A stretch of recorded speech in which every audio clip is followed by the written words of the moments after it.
জাতীয় নাগরিক পার্টি এনসিপির দক্ষিণাঞ্চলের মুখ্য সংগঠক হাসনাত আবদুল্লাহর ব্যক্তিগত ফেসবুক প্রোফাইল ডিসেবল করা হয়েছে। মঙ্গলবার ৬ জানুয়ারি সকালে নিজের ভেরিফাইড ফেসবুক পেজ থেকে লাইভে এসে তিনি নিজেই এ তথ্য নিশ্চিত করেন।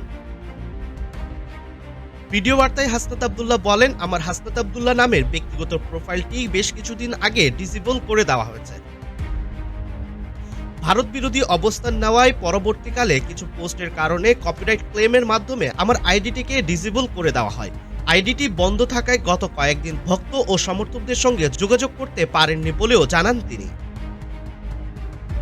তিনি আরও বলেন, ব্যক্তিগত আইডি অকার্যকর হওয়ায় এখন থেকে তিনি নিজের ভেরিফাইড ফেসবুক পেজ থেকে নিয়মিত সক্রিয় থাকবেন। এর আগে এই পেজটি মূলত অ্যাডমিনদের মাধ্যমে পরিচালিত হতো। যোগাযোগ সচল রাখতে সমর্থকদের প্রতি বিশেষ আহ্বান জানিয়ে হাসনাত আবদুল্লাহ বলেন, আমার কথা ও সংবাদগুলো সবার কাছে পৌঁছে দেওয়ার জন্য আপনারা এই পেজটি শেয়ার করবেন। সামাজিক যোগাযোগ মাধ্যমে ভারত বিরোধী অবস্থানের কারণে কপিরাইট অভিযোগ এনে তার ব্যক্তিগত প্রোফাইলটি অকার্যকর করা হয়েছে বলে তিনি মনে করছেন।